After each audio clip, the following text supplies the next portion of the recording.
Takdir seorang pahlawan bukanlah untuk semua orang. Dan sejujurnya, bagi tokoh utama kita kali ini, hidupnya bahkan nyaris tak terasa seperti kehidupan. Buktinya, riwayat hidupnya jauh dari kata normal. Tapi cara ajalnya menjemput rasa seperti sebuah komedi tragis. Alih-alih beristirahat dalam damai, ia justru terlempar begitu saja ke sebuah dunia yang dipenuhi para legenda. Bayangkan saja para pejuang, titan, dan veteran perang kuno, masing-masing memancarkan aura dahsyat yang saling beradu. Dan tepat di tengah-tengah mereka, berdirilah seorang gamer profesional. Seorang pria biasa yang keahliannya hanyalah menaklukkan dunia virtual. Kini, untuk pertama kalinya seumur hidup, ia menggenggam pedang asli. Namanya adalah Thai, sebuah nama yang tercetus karena salah sebut, tapi kini melekat padanya.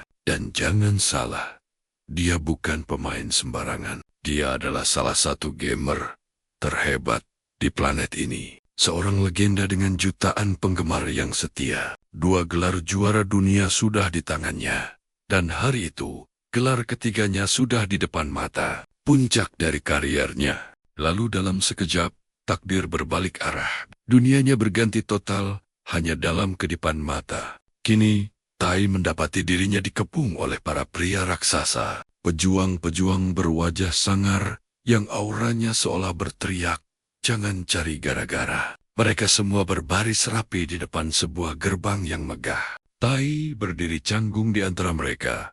Otaknya terasa buntu. 2 orang prajurit menatapnya dengan curiga. Salah satunya menyeringai.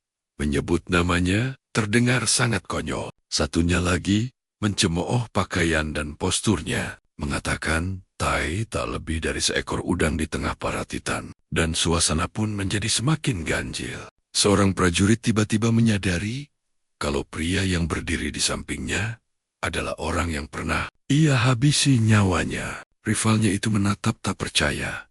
Matanya terbelalak, bertanya untuk memastikan apakah itu benar-benar musuhnya. Tatapan mereka bertemu tanpa kehangatan sama sekali. Tai menahan napas, yakin pertarungan maut akan segera meletus. Mata mereka berkilat, layaknya adegan pembuka sebuah duel legendaris. Tapi, bukannya saling menyerang, keduanya malah tertawa terbahak-bahak. Prajurit yang tewas itu berkata, kalau dialah alasan kenapa rivalnya bisa sampai di sini. Yang lain menyahut, mengatakan, pertarungan mereka saat itu memang luar biasa gila. Pria botak itu lalu bertanya, apakah musuhnya itu juga tewas tak lama setelahnya? Dia pun bercerita bahwa seorang bocah dengan 5 kepang rambut telah menyergapnya. Bocah kecil itu menikam perutnya sambil berteriak, "Ayah, ayah!"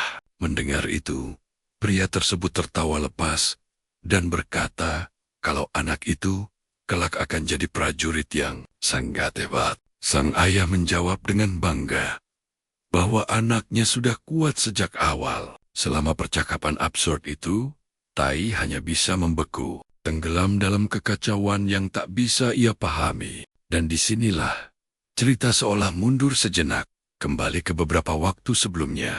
Kenyataannya, Tai sedang berada di tengah-tengah sebuah turnamen akbar. Hanya tinggal 1 laga lagi untuk mengukuhkan namanya sebagai juara dunia untuk ketiga kalinya. Semua berjalan mulus, sampai wajahnya tiba-tiba membentur keyboard. Kini, satu pertanyaan besar terus berputar di kepalanya. Apakah dia benar-benar tewas saat itu? Ataukah ini semua hanyalah mimpi terburuk yang pernah ada? Tiba-tiba, seorang gadis menunjuk ke arahnya dan berkata bahwa dialah sang juara, penakluk duel yang tak terhitung jumlahnya. Sontak para prajurit menoleh, memindai tubuh kurus Tai dari atas ke bawah, seolah berkata, mana mungkin bocah krempeng ini raja duel. Rasa penasaran mereka terasa begitu pekat di udara. Beberapa bahkan sudah gatal, ingin segera menguji kemampuannya. Sementara itu, Tai merasa jiwanya benar-benar melayang.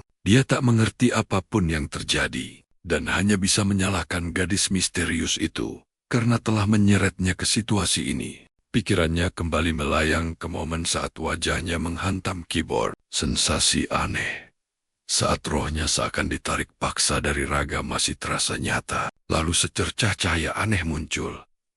Dan gadis itu pun datang. Ia berkata bahwa mereka yang gugur di medan laga yang mulia membawa jiwa seorang pejuang sejati. Tai, yang masih mencerna semua itu, bertanya, apa itu artinya dia benar-benar sudah mati? Gadis itu tidak menjawab, hanya memintanya untuk ikut. Penuh waspada, Tai bertanya, apakah gadis itu akan membawanya ke neraka? Tapi sebelum ia sempat mundur, gadis itu menyambar tangannya. Dalam sekejap, mereka melesat melewati sebuah terowongan cahaya, meluncur lurus menuju Valhalla. Kembali ke masa sekarang, Tai mencoba menyatukan kepingan puzzle di kepalanya. Valhalla, sebuah tempat legendaris dari mitologi Nordik, surga bagi para pejuang terhebat. Ia tahu tempat ini hanya dari game yang sering ia mainkan, dan di benaknya hanya ada satu kesimpulan. Gadis itu jelas telah membuat kesalahan yang fatal. Di mata gadis itu, ia bukan sekadar gamer, melainkan pahlawan legendaris yang ditakdirkan. Kepolosan dan keyakinan di matanya membuat kesalahpahaman ini semakin dalam. Dengan panik, Tai berusaha meluruskan keadaan, menjelaskan bahwa dirinya hanyalah seorang gamer profesional, bukan pejuang sejati. Namun, gadis itu justru memiringkan kepalanya, bertanya polos, game? Apakah itu semacam duel sampai mati? Tai hanya bisa menghela napas panjang, menyerah, dan memintanya untuk mengantarnya pulang. Tapi sebelum percakapan mereka berlanjut, sebuah raungan membelah langit, mengguncang seluruh daratan hingga ke tulang. Suara klakson perang raksasa menggema, membuat gadis itu berteriak lantang. Musuh sudah tiba, semuanya bersiap untuk pertempuran. Seketika, mata para prajurit di sekelilingnya berkilat dengan kobaran api pertempuran, sementara Tai dilanda kepanikan total. Yakin bahwa kewarasannya telah benar-benar sirna, dan di cakrawala, musuh pun menampakkan wujudnya. Gerombolan monster buas raksasa yang datang untuk menghancurkan segalanya. Tanpa hentar para pejuang itu menyongsong takdir mereka. Mereka menyerbu serempak, menjadi benteng manusia yang siap menyambut gelombang kehancuran. Pedang dan cakar beradu dalam sebuah pertempuran brutal yang penuh darah dan teriakan. Sementara Tai hanya bisa berdiri membeku di tepi medan perang. Tubuhnya gemetar hebat, menggenggam sebilah pedang yang terasa begitu asing di tangannya. Sebuah pertanyaan mengerikan berputar di benaknya. Jika aku sudah mati satu kali, apa yang terjadi jika aku mati untuk kedua kalinya? Namun takdir tak memberinya jeda. Sepasang mata buas dari salah satu monster raksasa itu mengunci pandangannya. Serangan datang secepat kilat. Tai bahkan tak sempat berkedip. Tepat di ambang maut, seorang prajurit melesat maju, berteriak kencang menyuruhnya untuk merunduk. Dengan raungan penuh amarah, pria itu melepaskan tebasan dahsyat, sebuah teknik yang ia sebut Deep Rage, dan merobohkan monster itu dalam satu serangan. Tai hanya bisa meringkuk di tanah, menutupi telinganya dengan kedua tangan yang gemetaran. Prajurit itu menoleh padanya dan bertanya, "Hei, apa kau tahu apa itu saga?" Tentu saja, Tai sama sekali tidak mengerti. Pria itu tertawa, lalu menjelaskan bahwa bisa tiba di Valhalla berarti Tai telah menorehkan perbuatan luar biasa di kehidupannya. Di dunia ini, pencapaian hidupmu adalah sumber kekuatanmu. Semakin legendaris kisahmu, semakin dahsyat kekuatanmu. Tai sama sekali tak percaya pencapaian terbaiknya hanyalah menumpuk bungkus camilan dan menaklukkan game. Namun tiba-tiba, sebuah ingatan menyambar kesadarannya. Karakter yang ia mainkan di game favoritnya, Karyat, sang prajurit abadi. Karakter dengan daftar pencapaian epik yang nyaris mustahil. Saat nama itu terlintas, cahaya aneh mulai berpendar dari tubuh Tai. Apa ini? Sebuah jendela sistem. Prajurit itu menunjuk ke arahnya dan berseru, "Lihat, kau juga punya sagamu sendiri." Tai menatap ke depan, melihat huruf-huruf bercahaya melayang di udara. Ia bisa melihatnya, namun terasa begitu asing dan tak bisa ia baca. Anehnya, kata-kata itu seolah diterjemahkan secara otomatis di dalam kepalanya. Meski benaknya masih diliputi kebingungan total, akhirnya ia berhasil mengeja beberapa patah kata. Saga prajurit abadi. Kekuatan 1%. Tai melangkah maju dengan ragu. Pikirannya berpacu liar. Itu pasti saga milik Karstead. Seketika, mata Tai menyala dengan secercah ambisi. Jika aku bisa menggunakan kekuatan ini, aku bisa menjadi yang terkuat di dunia ini. Namun prajurit itu tiba-tiba memanggilnya, menyuruhnya waspada ke depan. Tai mengikuti arah pandangnya dan bertanya-tanya apa yang terjadi. Saat itulah matanya terbelalak. Sesosok monster raksasa yang jauh lebih mengerikan berdiri di sana, menggenggam palu yang lebih besar dari tubuh Tai. Bahkan tak ada waktu untuk menarik napas. Monster itu langsung menerjang ke arahnya. Tai mencoba menghindar, namun kakinya tersandung. Pedangnya terlepas dari genggaman saat tubuhnya jatuh terjerembab. Ia bangkit dengan panik, melihat makhluk itu semakin dekat, dan hanya bisa berteriak dalam hati. Tidak mungkin. Kekuatan Karstead tidak mungkin selemah ini. Monster itu menarik lengannya ke belakang, bersiap melepaskan pukulan yang mematikan. Tai melirik lagi pada huruf-huruf bercahaya itu. Di sana tertulis jelas. Angka 1%. Terkutuk itu dicetak sangat kecil, seolah hanya syarat dan ketentuan yang tak penting. Dengan frustrasi ia berteriak, "Kenapa tulisannya harus sekecil ini? Apa ini semacam lelucon? Kenapa tidak dibuat lebih besar?" Sebelum pergi, prajurit itu sempat memperkenalkan dirinya. Namanya Buor. Dan ia berpesan pada Tai, "Bertahanlah hidup sampai kita bertemu lagi." Setelah itu, ia lenyap begitu saja, meninggalkan Tai sendirian untuk berhadapan langsung dengan mimpi buruk di hadapannya. Tai menelan ludah. Makhluk di depannya benar-benar kolosal dan mengerikan. Tai melirik ke samping, melihat pedangnya tergeletak tak jauh dari sana. Baiklah, 1% memang terdengar menyedihkan, tapi itu jauh lebih baik daripada 0%. Sambil berlari, ia teringat bagaimana Kareat mampu merobohkan ratusan musuh. Bahkan, sepercik dari kekuatan legendaris itu seharusnya sudah lebih dari cukup untuk memulai kisahnya sendiri. Begitu jemarinya menggenggam gagang pedang itu, Tai menegakkan tubuhnya, menatap lurus pada sang raksasa. Sekarang atau tidak sama sekali. Saat monster itu mengayunkan palunya, Tai justru bergerak maju dengan kecepatan baru. Di detik terakhir, ia melesat tepat di bawah tubuh monster itu. Saat tubuhnya berguling, memori dari arena pertarungan kembali membayangi pikirannya. Samar-samar, gemuruh sorak-sorai penonton kembali bergema di telinganya. Jauh di lubuk jiwanya, bayangan Karstead berkobar laksana api abadi. Inilah momen saat saganya benar-benar bangkit. Sesuatu telah berubah. Sebuah kekuatan dahsyat melonjak, mengalir liar di sekujur tubuhnya, seolah badai itu sendiri telah merasuk dan memilihnya sebagai wadah. Aura energi berdenyut hebat di sekelilingnya. Matanya menyala laksana petir.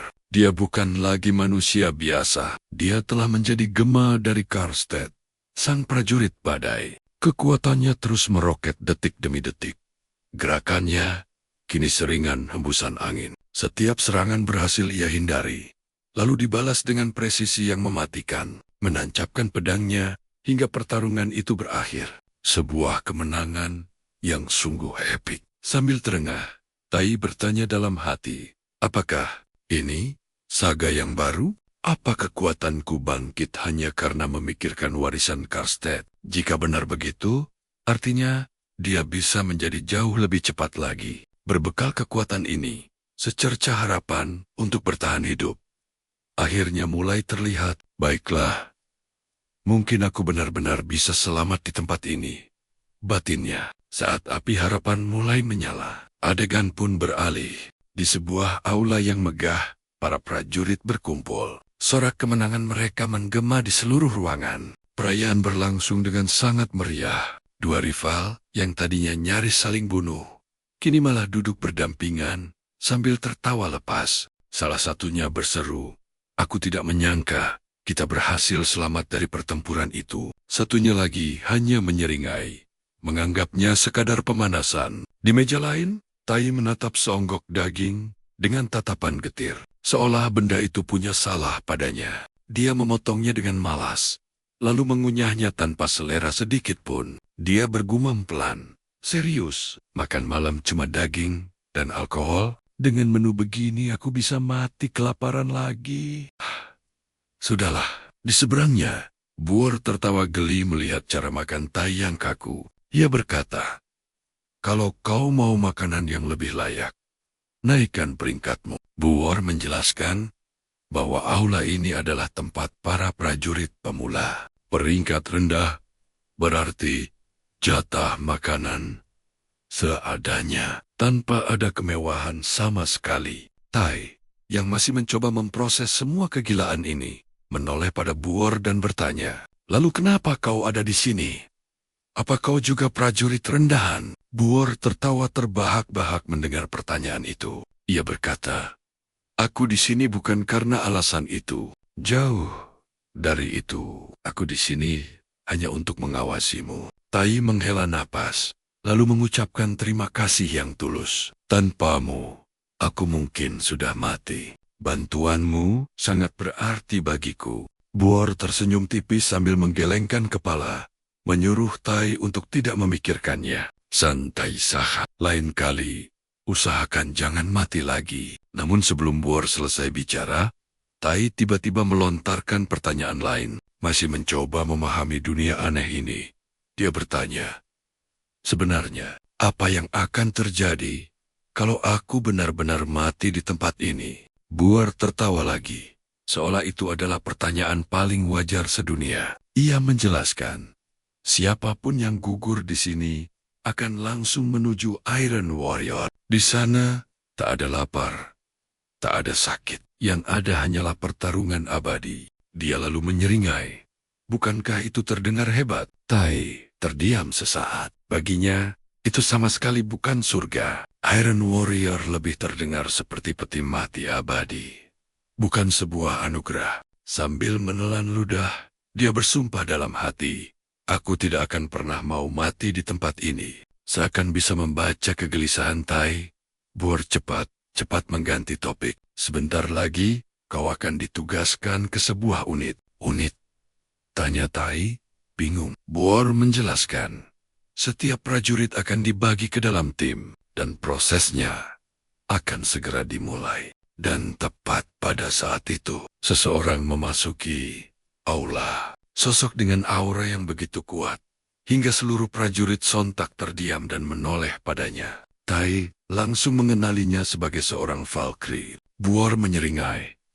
Namanya Hagan, putri dari Odin. Boer menambahkan, darah bangsawan sejati mengalir di dalam nadinya. Hagan mengangkat pedangnya tinggi-tinggi.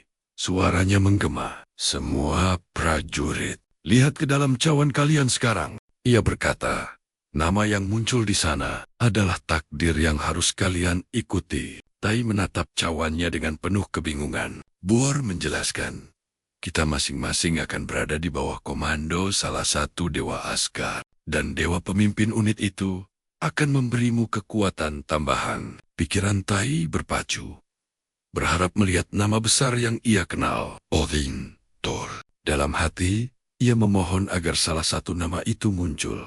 Dengan perasaan cemas bercampur harap, Tai mengintip ke dalam cawannya, menanti sebuah pertanda takdir. Namun saat bayangan itu akhirnya terbentuk, seluruh harapannya seketika hancur lebur. Yang muncul adalah siluet seorang gadis. Pemandangannya memang indah, namun sama sekali jauh dari bayangannya. Adegan pun berganti.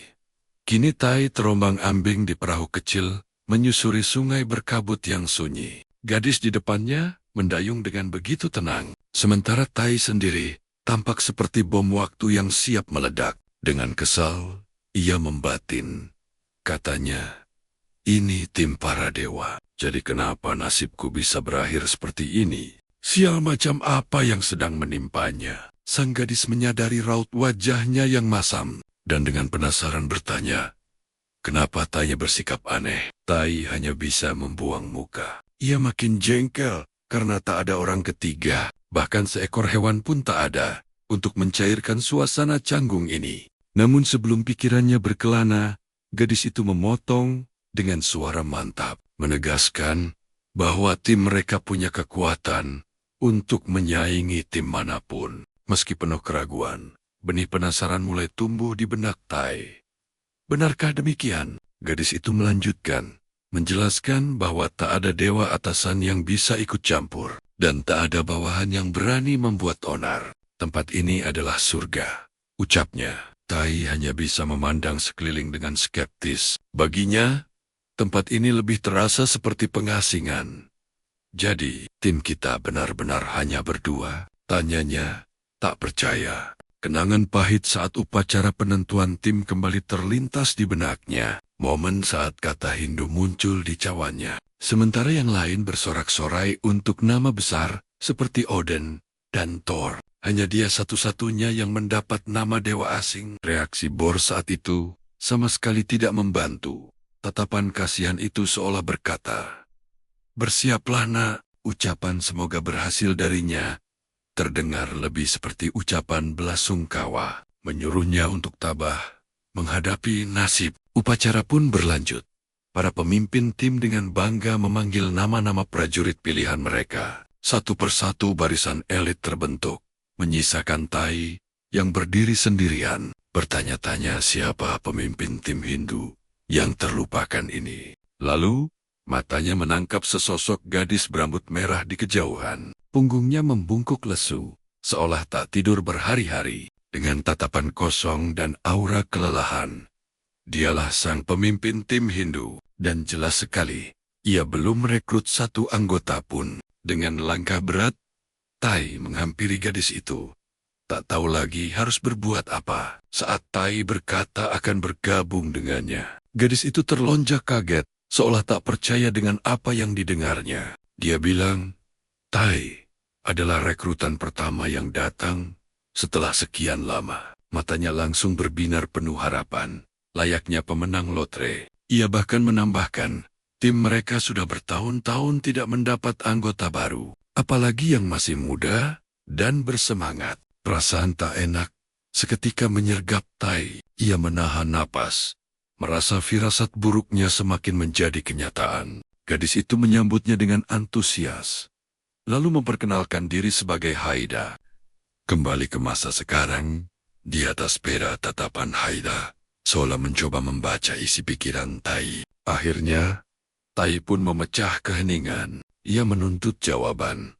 Sebenarnya apa yang kita lindungi, dan untuk apa kita bertarung? Haida kemudian membentangkan sebuah peta tua. Baiklah, sudah saatnya kau tahu segalanya. Jarinya menunjuk satu titik. Kita berada di Asgard, dan di seberang sana adalah wilayah Muslim. Haida menjelaskan, Muslim adalah negeri para raksasa, dewa kegelapan, dan iblis. Iblis mengerikan. Mata Tai tertuju pada sebuah titik merah di peta. Lalu, tempat apa ini? Haida menjawab dengan nada muram. Itu Aren, sebuah negeri yang telah musnah. Itulah alasan kenapa tim kita ditempatkan di garis terdepan. Lanjutnya dengan serius, mereka berdiri di perbatasan, menghadapi musuh yang ingin melenyapkan seluruh dunia. Tai menatap peta itu, pikirannya berpacu. Entah kenapa, semua ini terasa tidak asing, seperti sebuah game yang pernah ia mainkan dulu. Sebuah pertanyaan besar pun terlontar dari mulutnya.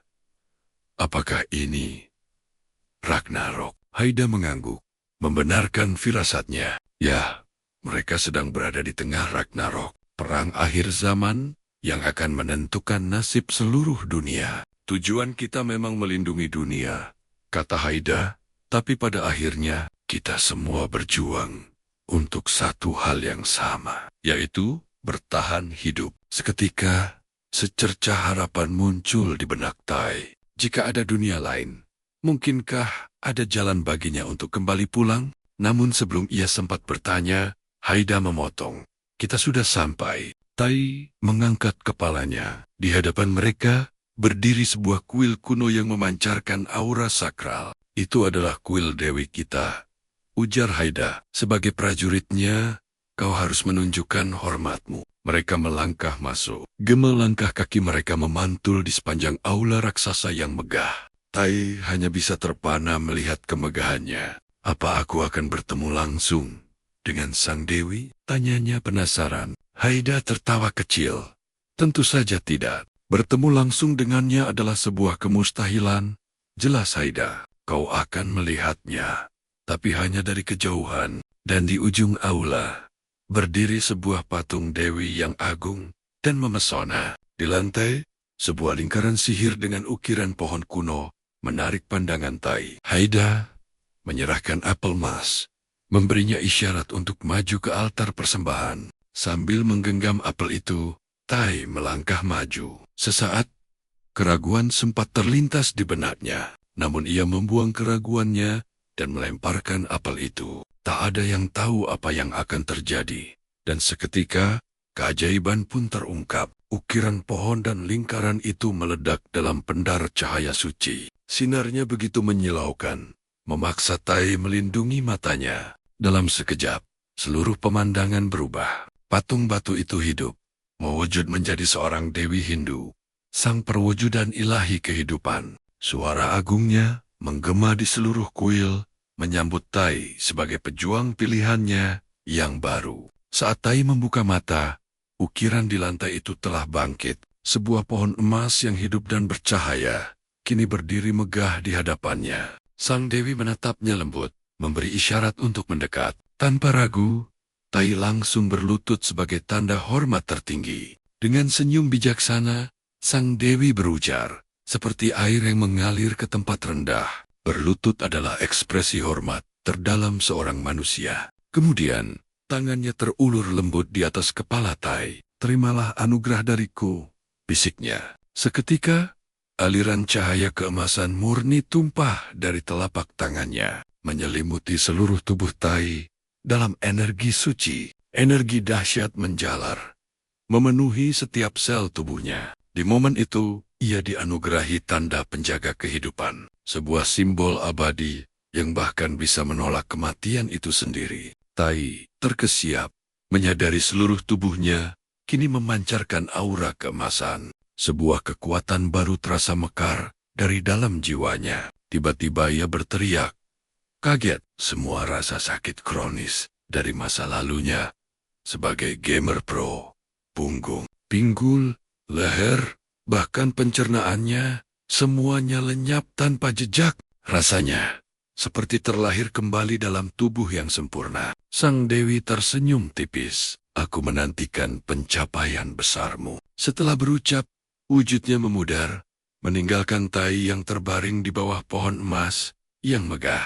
Sesaat kemudian, Haida sudah berada di sisinya, membantunya berdiri. Haida memastikan, kau sekarang resmi berada di bawah lindungan sang dewi. Beliau adalah dewi keabadian dan kemudahan. Dengan tanda anugerah itu, kau akan bisa menahan rasa sakit paling fatal sekalipun di medan perang. Tak peduli seberapa parah lukamu nanti. Namun pikiran Tai melayang, nyaris tak menyimak penjelasan penting itu. Ia hanya bisa menghela napas kagum. Dewi Hindu benar-benar luar biasa. Haida melanjutkan penjelasannya. Dengan anugerah kehidupan itu, tak ada lagi yang namanya kematian permanen bagimu. Bahkan, kekuatan anugerah ini akan semakin kuat seiring waktu. Sambil tertawa kecil, ia menambahkan, itulah kenapa tim kita dijuluki tim zombie. Alis Tai terangkat, lalu ia bertanya penuh harap. Jika aku bisa mengalahkan semua musuh, apa aku bisa kembali ke duniaku? Mengucapkan pertanyaan itu saja sudah membuat tekadnya terasa membara. Dia pikir Haida pasti akan terkesan dengan semangatnya. Wajah Haida memang tampak sedikit merona. Atau setidaknya, begitu menurut Tai. Padahal bagi Haida, kepolosan itu terlihat begitu menggemaskan. Tai benar-benar yakin bisa menaklukkan dunia ini dan pulang. Begitu polos, penuh harapan, dan lucu. Tapi Haida tetap menjawabnya dengan serius. Jika perang ini berakhir, seperti yang kau harapkan, dan kita menang. Mungkin saja kesempatan itu ada. Sambil mengulurkan tangan, Haida menambahkan, semuanya akan bergantung padamu, Tai. Dan saat itulah, imajinasi Tai melesat liar tanpa kendali. Ia tenggelam dalam delusi bahagianya sendiri. Dalam hayalannya, dia menikahi Haida. Mereka tinggal bersama di sebuah rumah yang tenang dan damai. Setelah seharian bekerja, ia pulang ke rumah dan mendapati Haida menunggunya di dapur dengan senyum paling hangat. Mereka pun duduk untuk makan malam bersama. Dalam fantasinya, Haida menyuapinya langsung dengan senyum manis. Sang protagonis kita, Tai, merasakan kebahagiaan murni. Sebuah kehangatan yang tak bisa diungkapkan dengan kata-kata. Namun, hayalan indah itu hancur berkeping-keping. Begitu ia menggigit makanannya, rasanya seperti mengunyah jiwa busuk bekas pakai. Sontak ia tersadar kembali ke dunia nyata. Sambil meringis jijik, Haida menatapnya cemas.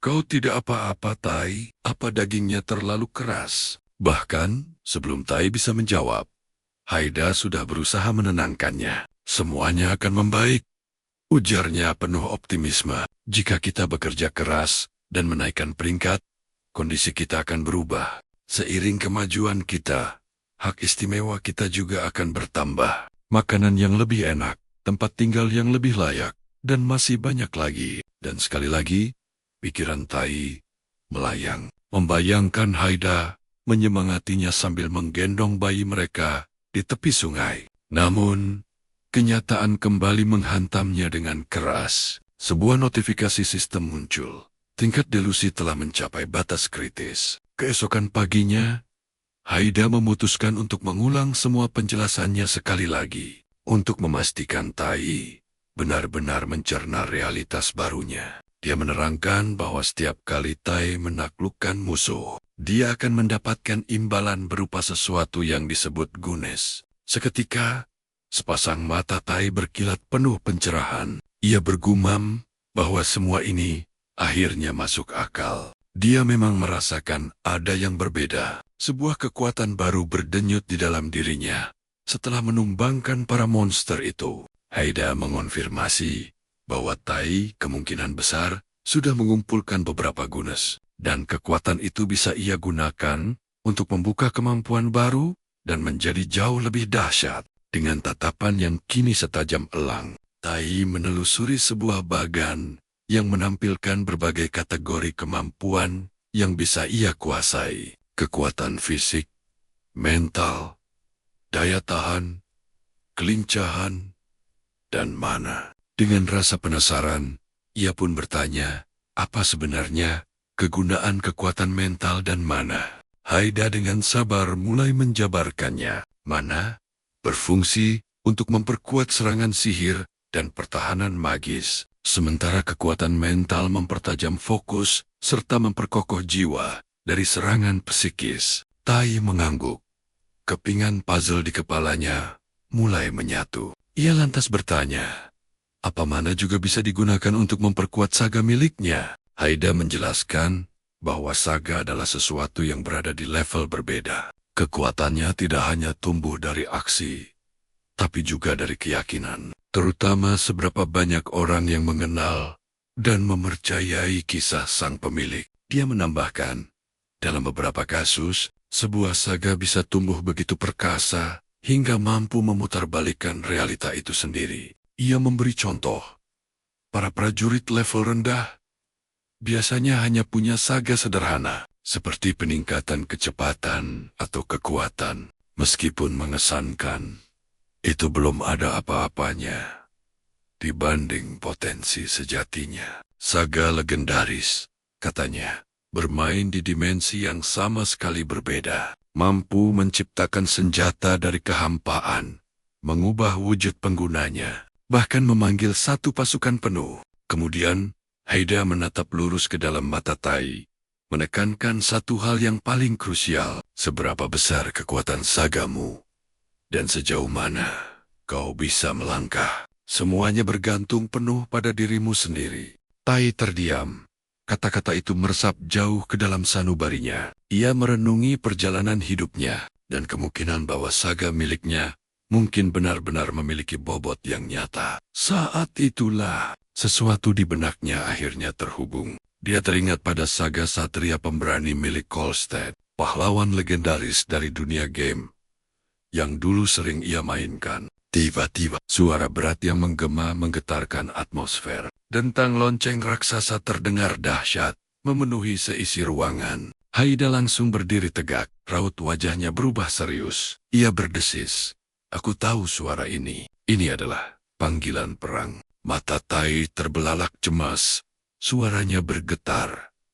Apa ini benar-benar dimulai sekarang? Dan tepat pada saat itu, sebuah portal misterius berdenyut, membelah udara di hadapan mereka dengan semburan energi yang ganas. Menatap cahaya ungu yang berputar liar di celah itu, Tai sadar itu adalah sebuah gerbang. Haida, dengan tenang namun tegas, menyuruhnya untuk melangkah masuk.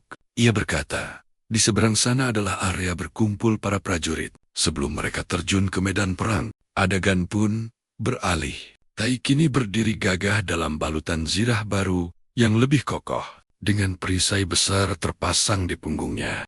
Di sampingnya Haida tengah merapikan bagian terakhir dari perlengkapannya. Jantung Tai berdebar kencang. Jarak mereka yang begitu dekat membuatnya tanpa sadar menahan napas. Haida lalu mundur selangkah, menilainya dari ujung rambut hingga ujung kaki, dan berkata, "Sangat cocok untukmu." Dengan wajah memerah, Tai buru-buru menjaga jarak dan berkata, Aku siap berangkat." Namun, Haida memanggilnya sekali lagi.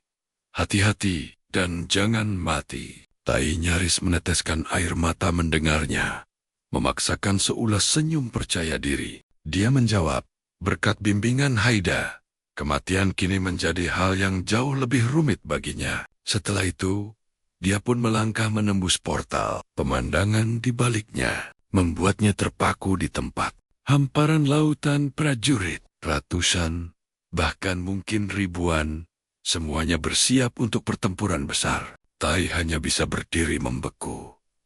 Jadi, ini yang disebut perang raksasa, batinnya. Tiba-tiba, sebuah benturan keras menghantam perisainya dengan kekuatan luar biasa. Tai tersentak kaget dan langsung berbalik. Jantungnya serasa mau copot, hanya untuk mendapati ibu sedang tertawa lebar di hadapannya.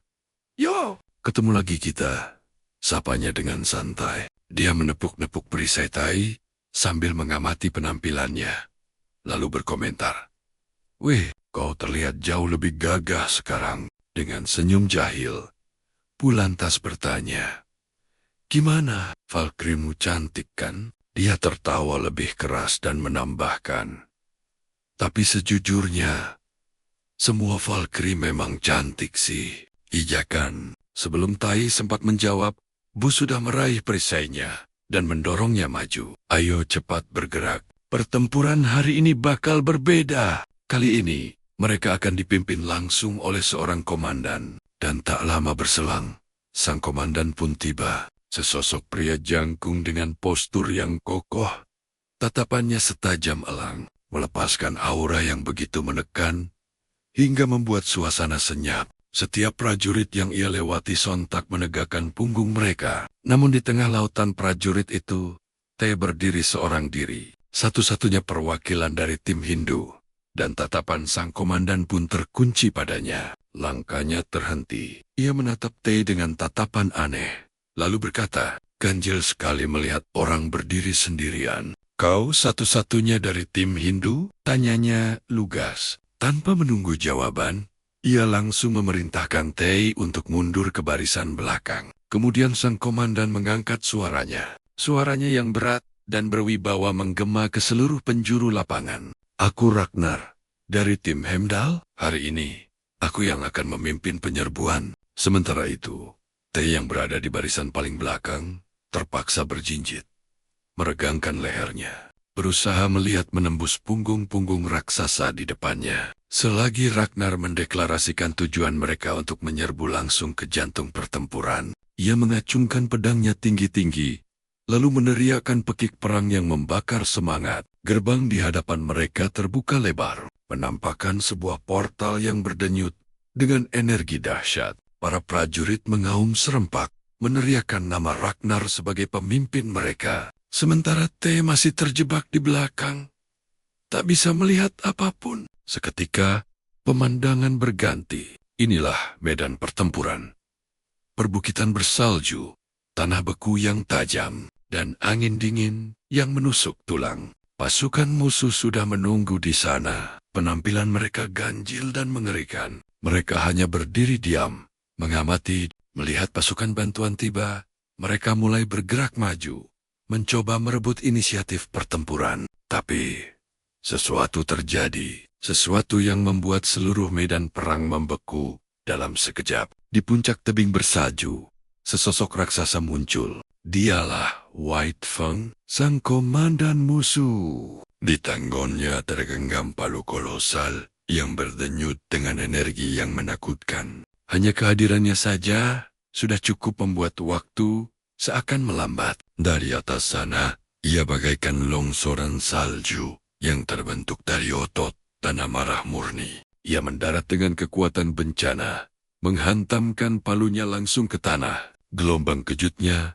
merobek lapisan es, meledakkannya ke udara, melemparkan para prajurit di dekatnya, seolah mereka hanyalah boneka kain. Medan perang seketika menjadi arena kekacauan, dan di pusat kehancuran itu, White Fang berdiri dengan perlahan, palunya berkilau mengerikan, matanya menyala dengan amarah tanpa batas. Tepat saat T melangkah keluar dari portal, ia mendongak dan berhadapan langsung dengan sosok putih yang menjulang itu. Raungan monster itu mengguncang angkasa. Saking kerasnya, tanah di bawah kaki mereka seakan ikut bergetar hebat. Saat palu raksasa itu diayunkan, gelombang kejutnya menyapu bersih medan perang, menghancurkan prajurit manapun yang nekat mendekat.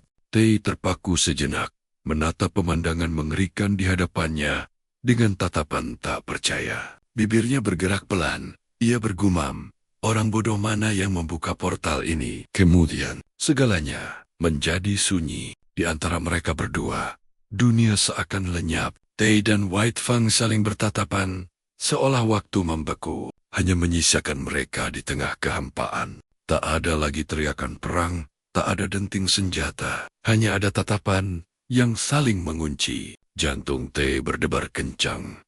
Rasa takut yang dingin mencengkeram dadanya. Tapi ia memaksa dirinya untuk tenang, menahan getaran yang menjalar di tubuhnya. T tak mengalihkan pandangannya sedikit pun dari White Fang, dan palu mematikannya. Dalam benaknya, ia terus mengulang satu mantra.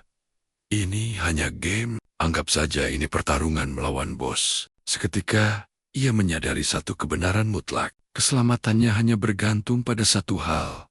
Palu itu, satu hantaman saja, maka semuanya akan berakhir.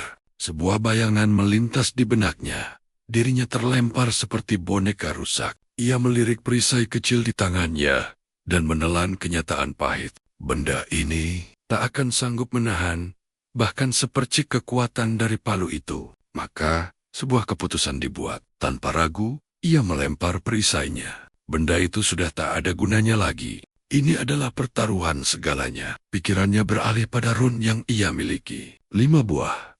Tidak banyak. Tapi hanya itulah yang ia punya. T menuangkan semuanya ke dalam status kelincahan. Seketika, sesuatu berubah. Inderanya menajam drastis. Gerakan White Fang di matanya mulai melambat. Seolah waktu dipaksa untuk membengkok di hadapannya. Palu raksasa itu menghantam tanah dengan kekuatan yang menghancurkan. Namun T, yang kini bergerak jauh lebih cepat, berhasil melesat keluar dari jangkauan. Tepat di detik terakhir, ia bisa merasakan hembusan angin dari ayunan maut itu. Tapi, dia masih hidup. Para prajurit di sekitarnya, yang tadinya membeku ketakutan, menyaksikan gerakan itu, dan sontak bersorak dengan teriakan tak percaya. Di tengah kekacauan, ia meliuk menghindar. Ia berhasil selamat. Saat yang lain terlempar tak berdaya, bagai boneka kain, palu raksasa itu menghantam tanah. Namun tahi melesat keluar dari bawahnya tanpa goresan. Tapi kesadaran pahit menghantamnya. Bertahan saja takkan memenangkan pertempuran ini. Matanya terkunci pada kaki sang raksasa. Mungkin di sanalah titik lemahnya. Batinnya seolah takdir menjawab. Sebuah suara menggema di medan perang. Perintahnya jelas. Semua prajurit, pusatkan serangan ke kaki White Fang. Jatuhkan monster itu. Tai menyaksikan para prajurit menyerbu maju. Namun pemandangan berikutnya sungguh memilukan. Satu persatu mereka terpental tanpa perlawanan. Remuk oleh kekuatan absolut monster itu. Tai sadar, strategi ini adalah misi bunuh diri. White Fang mengangkat palunya sekali lagi, menebar bayangan kematian. Tai mengepalkan tinjunya erat. Hanya tersisa satu cara. Desisnya, ia memutuskan membangkitkan teknik dari ingatannya di dalam game. Misi prajurit, Kick the Storm. Teknik itu memberinya kecepatan dewa. Tapi kali ini bukan untuk berlari. Tai justru melesat lurus ke angkasa. Di puncak lompatannya, tubuhnya berputar tajam, lalu menukik lurus ke arah White Fang, mengerahkan segenap jiwa dan raganya. Dalam hati, ia bersumpah dalam diam, aku akan selamat dari pertempuran ini, apapun taruhannya. Bayangan hari melintas sekilas di benaknya. Suara gadis itu kembali terngiang, memohonnya untuk tidak mati. Hasrat untuk bertemu dengannya lagi, membakar semangat juangnya. Ia teringat wejangannya, bahwa kebangkitan sejati, kekuatan saga, sepenuhnya bergantung pada dirinya sendiri. Namun, ada amarah lain yang meledak dalam dirinya. Ia berteriak pada sang narator tak terlihat di kepalanya, menolak takdir yang seolah telah tertulis. Cukup sudah dengan semua pertanda kematian ini. Dengan kobaran tekad itu, fokus Tai menajam hingga ke batasnya. Kesadarannya terkunci pada skill Warriors Mission, The Storm, yang selama ini hanya ia pakai untuk berlari. Tapi, bagaimana jika skill ini bisa lebih dari itu? Bagaimana jika ia mendorongnya ke level selanjutnya? Terdengar gila, tapi Tai nekat untuk mencobanya. Ia membayangkan hal yang mustahil.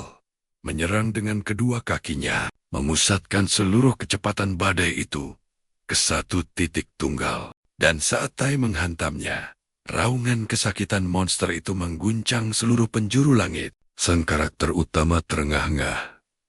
Bahkan tak yakin apakah dirinya masih bernapas. Ia bergumam, berpikir bahwa keraguannya sekali lagi telah menyelamatkan nyawanya. Saat mendongak, ia melihat monster itu menggeliat dalam penderitaan hebat. Pedangnya tertancap dalam, terkubur di salah satu mata White Fang. Ini dia. Kesempatannya. Pertahanan monster itu telah terbuka. Satu serangan lagi bisa mengakhiri ini.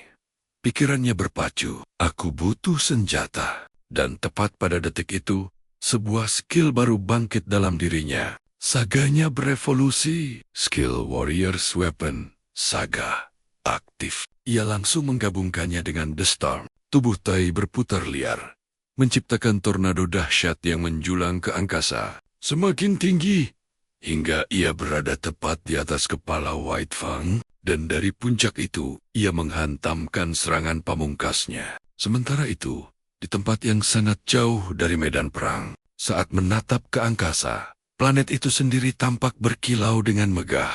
Seorang wanita misterius berdiri di cakrawala, menggerakkan bidak di atas papan catur kosmik. Tiba-tiba, seekor gagak mendarat di belakangnya. Ia berkomentar dengan tenang, hasilnya sudah jelas, kita menang. Wanita itu berbalik. Aku Rasid, seorang Valkyrie pelayan Odin. Namun, sang gagak menjawab dengan nada yang dalam dan kuno. Aku bukan Odin. Katanya, kau sedang berbicara dengan Hugan. Rasid menghela napas, jelas merasa jengkel. Hugan kembali menekannya. Adakah prajurit yang berhasil menarik perhatianmu? Rasid tampak ragu sejenak, namun akhirnya mengaku. Ada satu, yang seorang diri menghadapi monster itu. Adegan pun kembali ke medan perang. Tai berdiri tegak, menggenggam pedangnya dengan kedua tangan. Di sisinya, bangkai raksasa White Fang tergeletak tak bergerak. Para prajurit di sekelilingnya meledak dalam sorak kemenangan. Mereka meneriakkan nama Orden dengan penuh gairah. Namun perlahan, semua mata kini tertuju pada Tai, yang masih mencoba mengatur napasnya yang tersengal. Ia berdiri membeku, merasakan beban momen itu. Di tengah gemuruh perayaan, pikirannya melayang ke masa lalu, saat ia dinobatkan sebagai pemain terbaik dunia. Gema tepuk tangan penonton yang riuh. Semua ini terasa begitu akrab. Secara aneh, lalu pandangannya jatuh pada senjata di tangannya. Tiba-tiba, rasa dingin yang ganjil menjalar di tulang punggungnya. Tunggu sebentar, pedang ini, batinnya, persis seperti yang ada di dalam game. Hitam langka berwarna hitam, yang dulu sulit didapat, lalu menjadi barang biasa, bahkan jauh lebih lemah dari senjata andalannya dulu. Persis seperti dirinya saat ini. Jauh dari puncak kekuatan, namun penuh dengan potensi. Di tengah gemuruh sorak-sorai itu, Tai mengambil sebuah keputusan. Aku ingin terus mendengar suara ini. Aku ingin menjadi jauh lebih kuat. Tai, sang penakluk Valhalla, mengangkat pedangnya tinggi-tinggi, memberi hormat pada para prajurit. Namun, sebuah tangan tiba-tiba menepuk bahunya, menghentikan gerakannya. Sebuah suara berkata, penampilan yang luar biasa, sungguh menakjubkan. Tai pun menoleh, mendapati Bijor yang menatapnya dengan lekat. Sebelum Tai sempat membalas, Bijor menimpali. Kalau keberhasilannya membangkitkan Saga, bukanlah pencapaian sepele. Dengan senyum tulus, Tai mengucapkan terima kasih. Merasa semua ini berkat bimbingan Bijor dan Haida. Namun, Bijor menyeringai bangga, menegaskan kalau memanggil pedang dari udara hampa itu murni bakat, bukan sekadar hasil latihan. Tai tertawa canggung. Ia mengakui kalau kemampuan itu juga benar-benar baru dan mengejutkan bagi dirinya sendiri. Kini ia merasa bisa memunculkan dan menghilangkan pedang itu sesuka hatinya. Bijor lantas mengubah topik, mengatakan sudah waktunya mereka bergerak maju. Dahi Tai langsung berkerut. Tubuhnya terasa remuk redam. Kita tidak akan kembali? Tanyanya penuh harap. Bijor tertawa singkat seraya menunjuk ke kejauhan. Lupakan soal kembali. Misi kita adalah merebut benteng itu, apapun risikonya. Di sanalah kamp kita. Tai hanya bisa menghela napas panjang. Serius? Kita berkemah di tempat seperti ini. Tak lama, tenda-tenda pun berdiri membentuk kamp darurat. Tai, yang tenaganya sudah terkuras habis, langsung merebahkan diri begitu saja di dalam tenda. Ia menguap lebar. Hari yang benar-benar gila. Rasanya mustahil. Semua ini terjadi hanya dalam satu hari. Dalam keheningan, ia mulai merenungkan segalanya. Tatapannya kemudian jatuh pada kedua telapak tangannya. Ia teringat nasihat Bijor untuk merasakan saganya. Apa aku benar-benar sudah menjadi lebih kuat? Dengan penuh konsentrasi, ia membuka jendela sistem miliknya. Dan di sana, sesuatu yang berbeda telah menantinya. Tulisannya kini bisa terbaca dengan sangat jelas. Kekuatan saat ini, 5% dari prajurit abadi. Perlahan, sebuah senyuman penuh keyakinan terukir di wajahnya. Aku benar-benar mulai menapaki jalan kekuatan. Ia lalu menyadari ada 2 slot saga yang tersedia. Apa mungkin keduanya bisa digabungkan? Saat ia masih tenggelam dalam pikirannya, tirai tenda tiba-tiba tersibak. Seorang prajurit muncul dengan senyuman yang aneh. Prajurit itu berkata, ada seseorang yang mencarinya. Dengan rasa penasaran, Tai melangkah keluar dan mendapati seluruh pasukan telah berkumpul. Setiap pasang mata menatapnya dengan senyum ganjil yang sama. Ada apa ini? Batinnya. Lalu, ia melihat alasan di balik semua itu. Di tengah kerumunan, berdirilah seseorang. Begitu tatapan mereka bertemu, sosok itu tersenyum cerah dan memanggil namanya. Pemandangan itu membuatnya terpaku seketika. Sosok itu adalah Haida, yang kini terduduk lemas di tanah. Air mata mengalir deras di pipinya. Sambil terisak-isak, ia terus menggumamkan kata maaf tanpa henti. Rupanya, Ia begitu terharu oleh pencapaian Tai yang luar biasa. Dan di tengah tangisnya, ia masih memanggil Tai dengan sebutan Ruki. Melihatnya seperti itu, Tai malah berpikir, dia imut juga kalau sedang menangis. Tapi ia sadar, ini saatnya untuk memberi penjelasan. Dengan hati-hati, Tai berkata bahwa semua yang dilakukannya sebenarnya berasal dari sebuah game. Haida pun terkesiap kaget. Suaranya cukup keras, hingga terdengar oleh yang lain. Semua itu dari sebuah game. Tanyanya tak percaya. Tai hanya bisa mengangguk canggung. Ia lalu menjelaskan pernah melakukan semua itu sebelumnya. Namun di dunia virtual, bukan di dunia yang nyata ini. Haida terdiam sejenak, mencoba mencerna informasi itu. Lalu ia tersenyum hangat. Aku sepertinya sedikit mengerti. Baginya, yang terpenting adalah Tai benar-benar melakukannya di sini. Dan itu tetaplah sebuah pencapaian yang luar biasa. Tai hanya menatapnya, kehilangan kata-kata. Di kepalanya, sebuah pikiran konyol melintas. Apa e-sport bisa dianggap sebagai olahraga sungguhan ya? Kalau begitu, semua orang pasti ingin jadi gamer untuk menghindari wajib militer. Dunia bisa kacau balau. Ia tertawa kecil membayangkannya. Anehnya, pikiran konyol itu justru membuat hatinya terasa lebih ringan. Namun, suara Haida membawanya kembali ke realita. Kita perlu bicara soal sagamu, ujar Haida. Ia menjelaskan, normalnya tidak ada batasan jumlah saga yang bisa dimiliki seseorang. Tetapi dalam kondisimu saat ini, tanpa menempa saga baru, kamu tidak akan bisa menciptakan saga tambahan untuk sementara waktu. Haida memperingatkannya untuk berpikir matang sebelum mengambil keputusan yang gegabah. Tai menatap pilihan di hadapannya. Untuk saat ini, ia hanya bisa mengaktifkan satu saga. Ia pun mulai memutar otaknya. Saga mana yang paling berharga saat ini? Ia menimbang kembali semua kemampuannya yang telah ia miliki. Kekuatan fisik, kecepatan dari The Storm, pedang prajurit yang bisa dipanggil, semuanya berguna.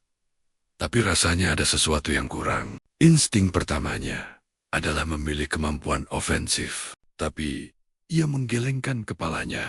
Bukan itu yang kubutuhkan sekarang. Dan dengan tekad bulat, ia pun membuat pilihan. Ia menginginkan mata naga, sebuah kemampuan untuk melihat segalanya. Tiba-tiba, mata Tai bersinar biru terang. Ia berteriak kencang, membuat Haida terlonjak kaget. Kamu sudah memutuskan? Tanya Haida. Tai mengangguk dengan mantap. Yah, inilah yang kuinginkan. Sang protagonis pun segera menguji kekuatan barunya. Seketika, ia sadar. Penglihatannya menjadi luar biasa tajam. Tai berkata, aku bisa melihat semuanya. Jauh lebih jelas sekarang. Tapi ia menambahkan, sambil meringis. Jujur saja, prosesnya barusan hampir membunuhku. Haida yang masih bingung, hanya bisa menyuruh Tai untuk segera beristirahat dan bersiap-siap. Tepat di ambang pintu tenda, langkahnya terhenti. Lalu ia menoleh ke belakang. Dengan tatapan tulus, Haida meramalkan bahwa Tai adalah sosok luar biasa yang ditakdirkan untuk menjadi pejuang terhebat suatu hari nanti. Lalu tanpa aba-aba, sebuah pelukan hangat mengejutkan Tai. Haida berbisik, memiliki pejuang seperti Tai di tim mereka adalah sebuah anugerah yang tak ternilai. Tubuh Tai membeku kaku. Pikirannya kosong dan jantungnya berdebar begitu kencang, seolah bisa merobohkan tenda itu. Setelah Haida menghilang, keheningan yang pekat kembali menyelimuti. Tiba-tiba, sebuah siluet muncul di pintu tenda, memanggil namanya. Dengan sigap Tai menyambar helmnya. Kewaspadaan terpancar di matanya. Ada apa lagi sekarang? Desahnya lelah. Sosok itu memperkenalkan diri sebagai Rolfi dari tim U. Rolfi sempat melirik tingkah aneh Tai, tapi ia memutuskan untuk tidak ambil pusing. Dia menjelaskan bahwa dirinya adalah prajurit dari unit Siri yang sekarang resmi dilebur dengan kelompok Ragna. Perintahnya jelas, semua prajurit wajib berkumpul di markas Siri, dan tugasnya adalah mengantar Tai ke sana. Didorong rasa penasaran, Tai mengaktifkan mata naganya. Nama Rolfi muncul, lengkap dengan gelar sang pemburu serigala. Namun seperti biasa, penglihatannya menembus terlalu jauh, terlalu dalam, membuatnya seketika merasa canggung dan memalingkan muka. Dia mencatat dalam hati, kekuatan ini harus digunakan dengan jauh lebih hati-hati. Rolfi hanya berdiri kebingungan melihat reaksi aneh Tai. Sambil berjalan,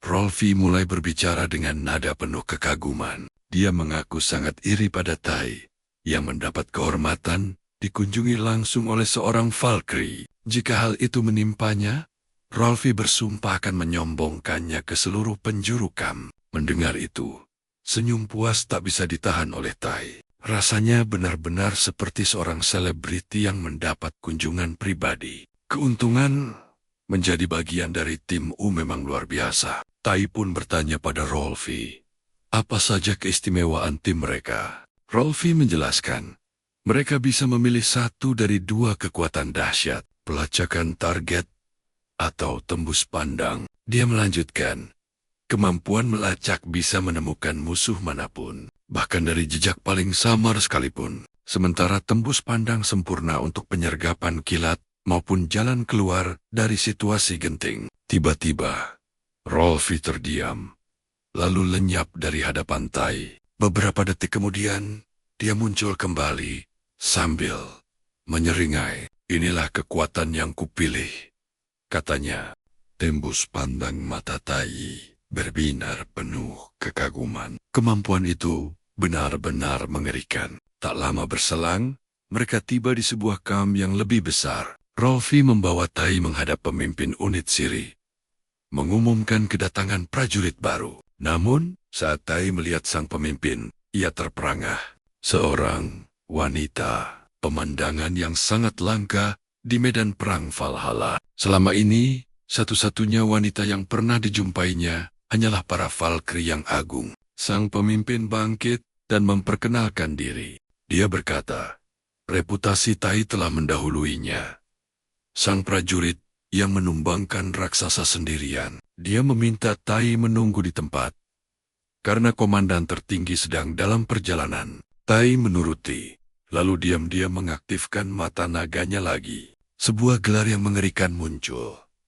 Sang pemburu manusia. Seketika Tai paham, wanita di hadapannya adalah sosok kuat dengan disiplin seketat baja. Waktu terus berjalan, hingga seberkas cahaya merobek langit. Laksana bintang jatuh yang mendekat dengan cepat. Para prajurit mulai berbisik, mengira itu adalah kedatangan seorang Valkyrie. Tapi mereka salah besar. Yang turun adalah Raskrit. Tai langsung mengenalinya. Melalui mata naga, ia melihat status Raskrit sebagai abdi setia Odin. Mendarat dengan aura yang mengintimidasi, Raskrit melangkah maju dan mengumumkan, mulai detik ini, dialah yang mengambil alih komando. Dia membawa kabar duka bahwa Komandan Ranos telah gugur, sehingga unit mereka resmi digabungkan dengan unit Siri. Tatapannya beralih pada Siri, menyatakan akan mengandalkan kemampuannya dalam misi mendatang. Kemudian,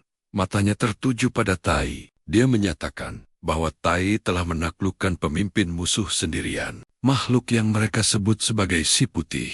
Sebagai pengakuan atas jasanya, Raskrit mengumumkan hadiah untuk Tai, 1 kantong koin emas, sebuah run langka, dan 10 poin untuk tim Hindu. Gelombang kebahagiaan yang luar biasa meledak di dalam dada Tai. Namun, ia mati-matian menahannya di balik wajah yang serius. Mulai membayangkan dirinya selangkah lebih dekat menjadi legenda hidup di dunia ini. Tapi sebelum imajinasinya melambung tinggi, bisikan para prajurit di sekelilingnya menyadarkannya. Awalnya Tai mengira mereka mengagumi kemenangannya. Namun, ia segera menyadari topik pembicaraan mereka sama sekali berbeda. Mereka tidak peduli soal raksasa. Mereka heboh karena ia dikunjungi oleh seorang Valkyrie. Fakta bahwa Haida sendiri yang datang menemuinya, bagi mereka, jauh lebih mengesankan daripada mengalahkan monster raksasa. Rasa kesal mulai menjalari hatinya. Saat seorang prajurit nyeletuk, Tai benar-benar pria paling beruntung yang pernah ada. Prajurit lain ikut membual, mengatakan jika itu terjadi padanya, hal itu akan jadi sebuah legenda seumur hidup. Mereka bahkan penasaran ingin tahu semua detailnya. Membuat Tai hanya bisa terdiam. Dia baru saja menjatuhkan monster kolosal dan menyelamatkan ribuan nyawa. Tapi yang mereka pedulikan hanyalah siapa yang datang menjenguknya. Keriuhan itu seketika terhenti saat suara Raskrit yang penuh wibawa memerintahkan semuanya untuk diam. Dia mengumumkan sebuah proklamasi perang. Perebutan kembali benteng akan dimulai besok sore. Para prajurit bersorak membahana. Namun Raskrit melanjutkan bahwa mereka akan mengerahkan rencana legendaris, hujan besi. Seluruh prajurit akan dikerahkan. Mendengar nama rencana itu saja sudah cukup untuk membuat seisi medan perang meledak dalam euforia. Seolah kemenangan sudah mutlak di tangan mereka. Tai mencoba larut dalam semangat itu. Namun di dalam hatinya, ia diliputi kebingungan total. Hujan besi itu, apa pula sebenarnya? Dia pun menoleh dan bertanya pelan pada Rolfi. Rolfi terdiam sejenak. Lalu dengan jujur menjawab, kalau dia pun sama sekali tidak tahu. Keesokan harinya, Raskrit melesat tinggi menembus angkasa. Dengan satu gerakan penuh kuasa, ia mengangkat tangannya dan memberi komando. Serang! Para prajurit serentak menyerbu ke depan, bagaikan gelombang pasang dahsyat yang tak terbendung menuju benteng musuh. Di saat yang sama, pasukan lawan menyadari pergerakan mereka. Dan di sanalah ia menampakkan diri, sosok raksasa yang mirip dengan White. Namun jauh berbeda, matanya berkobar merah menyala. Itulah sang Redis. Benturan dua kekuatan besar pun tak terelakkan. Di tengah gemuruh pertempuran, Ciri mulai menjelaskan strategi Raskrit dengan ketenangan yang luar biasa, seolah sedang memainkan bidak catur. Dia berkata, serangan frontal ini hanyalah umpan untuk memaksa musuh terfokus di depan dinding benteng. Saat kekacauan mencapai puncaknya, unit Ciri akan menyelinap memanjat dinding, merebut ruang kendali, dan membuka gerbang dari dalam. Dia menambahkan bahwa untuk mengeksekusi rencana ini, mereka akan mengandalkan hujan besi. Rolfi, yang semangatnya sudah membara, menyahut dengan penuh percaya diri bahwa rencana itu akan menghancurkan dinding pertahanan. Tai menatapnya penuh selidik. Cara Rolfi berbicara seolah dia paling tahu. Padahal, jelas-jelas sama bingungnya. Sekali lagi, pertanyaan yang sama berputar di kepala Tai. Apa sebenarnya hujan besi itu? Mantra teleportasi, atau semacamnya? Adegan pun berganti.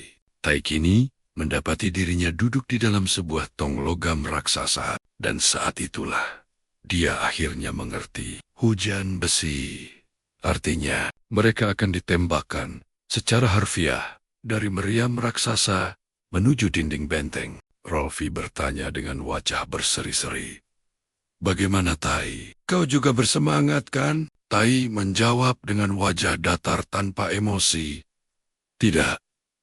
Tidak sedikit pun. Sementara di sekelilingnya, para prajurit lain justru bersorak histeris. Mereka meneriakkan kalimat seperti, "Aku akan pergi ke Valhalla." Tai pun mengernyitkan dahi. Bukannya mereka memang sudah ada di Valhalla? Tiba-tiba, suara sangkakala perang menggema. Itulah sinyalnya. Tong yang dinaiki Tai dan rekan-rekannya mulai bergerak. Kini tampak jelas, tong-tong logam itu adalah peluru untuk meriam.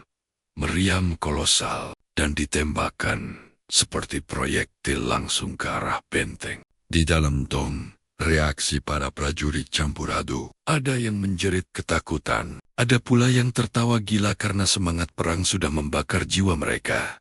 Lalu, benturan dahsyat pun terjadi. Tong-tong itu menghantam dinding benteng hingga hancur berkeping-keping. Para prajurit pun terlempar keluar dengan kasar. Sebagian terkapar pingsan. Sebagian lain meringis kesakitan, memegangi punggung mereka. Ada yang mengeluh encok. Bahkan, ada yang lidahnya tergigit. Tai hanya bisa menghela napas panjang. Bersyukur dirinya masih bernyawa. Tak lama berselang, Ciri muncul. Dengan nada tajam, ia memperingatkan mereka untuk bersiap. Karena musuh sudah di depan mata, para prajurit segera berkumpul kembali. Namun mereka seketika membeku melihat apa yang menanti di hadapan mereka. Sesosok monster mengerikan dengan cakar raksasa berdiri menghadang, dikelilingi oleh kawanan serangga monster. Gerombolan itu bergerak begitu serempak dan mengerikan, seolah mereka adalah satu tubuh yang sama. Siri, tanpa gentar sedikit pun, mulai menjelaskan situasinya. Ia berkata, serangga-serangga itu bergerak dalam kelompok beranggotakan 5. Jika pemimpinnya bisa dilenyapkan, sisanya akan kehilangan kendali. Seseorang bertanya, bagaimana cara membedakan sang pemimpin? Karena wujud mereka semua tampak identik. Tai berpikir cepat. Yang ia butuhkan hanyalah fokus. Dia pun mengaktifkan mata naga miliknya. Dengan penglihatannya yang super tajam, dia langsung menemukan sumber komando dari gerombolan itu. Dia menunjuk ke arah target dan berkata pada Siri. Yang itu, dia menjelaskan ini, berkat kemampuan saganya, dan dia bisa membantu. Siri sama sekali tidak membuang waktu. Dia langsung melesat, menyerang lurus ke arah target yang ditunjuk oleh Tai. Tai pun langsung paham rencananya. Dia mulai meneriakkan ciri-ciri para pemimpin lainnya. Yang paling gesit, yang paling besar, yang warnanya aneh. Para prajurit mengikuti arahannya dan menyerang dengan presisi. Setiap kali satu pemimpin tumbang, sisa gerombolan serangga itu mulai mundur dalam kekacauan. Tiba-tiba, trompet perang kembali berbunyi. Gelombang kedua serangan musuh datang menerjang. Pasukan dalam jumlah besar melaju tanpa ampun. Dengan tenang Siri menoleh pada Rolfi dan memberikan perintahnya. Pasukan mereka akan dipecah menjadi 2 tim. Siri sendiri yang akan menahan gempuran di garis depan bersama timnya. Sementara itu, Eri akan memimpin tim penyusup menuju ruang kendali. Ri memberi hormat, menyatakan kesiapannya. Tapi sebelum mereka berpisah, Siri menambahkan satu perintah terakhir. Dia meminta Ri untuk membawa Tai bersamanya. Tatapan tajam Siri terkunci pada Tai, seolah berkata, "Aku mengandalkanmu." Wajah Tai seketika mengeras, siap mengemban misi berat ini. Tim Eri pun terbentuk. Sebuah unit kecil yang hanya beranggotakan 4 orang. Sebelum bergerak, Rolfi menepuk bahu Tai. "Tetaplah di dekatku." Pesannya singkat, alasannya pun segera terungkap. 3 prajurit lainnya ternyata mampu menyembunyikan hawa keberadaan mereka. Sebuah kemampuan yang belum dikuasai Tai. Mau tak mau, Tai harus menempel ketat pada Eri agar tak terdeteksi. Mereka pun meninggalkan medan perang yang kacau, menyelinap ke jalur menuju ruang kendali. Rolfi berujar bahwa dia hafal betul denah area ini, dan seharusnya ada sebuah jalan rahasia tak jauh dari sana. Tangannya menyentuh sebuah batu di dinding, dan seketika sebuah lorong tersembunyi pun terbuka. Dia menjelaskan bahwa ini adalah jalan pintas darurat. Mereka melangkah masuk ke dalam terowongan yang ditelan kegelapan pekat. Rolfi menyalakan obor untuk menerangi jalan mereka. Tapi saat Tai melangkah maju, sesuatu tiba-tiba menyergapnya. Dia terjerat jaring laba-laba raksasa dan sontak berteriak sambil merobek benang-benang lengket dari wajahnya. Tai terperangah melihat lorong itu ternyata dipenuhi sarang monster. Pandangannya menyapu ke sekeliling. Koridor ini jelas sudah sangat lama sekali terbengkalai. Rombongan terus maju, namun Tai sedikit tertinggal di belakang. Tanpa mereka sadari, di langit-langit, sesosok laba-laba raksasa yang menjijikkan sedang mengintai dalam senyap. Rolfi memberi peringatan pada semuanya agar melangkah dengan ekstra hati-hati. Tai dan yang lainnya menuruti perintah itu. Tapi tak lama kemudian, mereka mendengarnya. Sebuah suara gesekan yang mengerikan dari sesuatu yang sangat besar sedang mendekat. Tai mendongak tepat pada waktunya. Melihat monster laba-laba menancapkan taringnya ke salah satu prajurit, mengangkatnya dari tanah. Seketika, Tai mengaktifkan mata naganya. Pemandangan yang dilihatnya membuat jantungnya serasa berhenti berdetak. Bukan hanya satu, tapi puluhan monster merayap dari segala penjuru. Dia segera berteriak pada Rolfi bahwa mereka sudah terkepung. Para laba-laba terus merangsek maju. Tai menarik napas dalam, memaksakan dirinya untuk tetap tenang. Dia memindai para makhluk itu dengan kemampuannya dan menemukan dua informasi yang krusial. Pertama, mereka melumpuhkan mangsa dengan racun. Dan kedua, mereka punya satu kelemahan fatal. Tanpa ragu, Tai mengaktifkan efek Runfang bila pedangnya seketika berkobar oleh api. Dia mengayunkannya ke langit-langit, membakar habis jaring laba-laba, dan memanggang para monster itu secara massal. Memanfaatkan celah yang tercipta, Tai berteriak pada yang lain untuk segera lari. Kali ini, Rolfi dan yang lainnya tak lagi ragu. Mereka berlari sekuat tenaga menyusul Tai. Sambil berlari kencang, Rolf berteriak dengan napas terengah, bertanya apakah Tai ini sebenarnya seorang penyihir. Prajurit yang lain panik, mengkhawatirkan pedang rekannya yang tertinggal di belakang. Tanpa melambat sedikit pun, Tai menjawab dengan santai, "Tenang saja, aku bisa membuat yang baru." Dengan mata naga sebagai pemandu, dia memimpin jalan seolah sedang bermain game. Bergerak pasti tanpa keraguan. Tak butuh waktu lama, mereka akhirnya tiba di depan sebuah pintu. Rolf menghela napas lega. "Kita sampai!" serunya. Dia segera maju dan menyuruh semuanya untuk masuk. Tai melangkah masuk lebih dulu, diikuti prajurit lainnya. "Cepat tutup pintunya!" bentak Rolf. Namun, satu prajurit ragu sesaat dan terlambat bergerak. Akibatnya, seekor laba-laba berhasil menyelinap masuk. Situasinya kini menjadi 3 lawan 1. Rolf dan prajurit lain mati-matian menahan pintu. Sementara itu, Tai sudah menghunus pedang barunya, bersiap menghadapi ancaman. Dengan satu tebasan bersih dan cepat, dia menghabisi monster itu. Tubuh laba-laba itu ambruk seketika ke lantai. Napas Tai terdengar tersengal. Rolf dan prajurit yang selamat bersandar di pintu keduanya, sama-sama kehabisan tenaga. Tai menoleh ke sekeliling ruangan.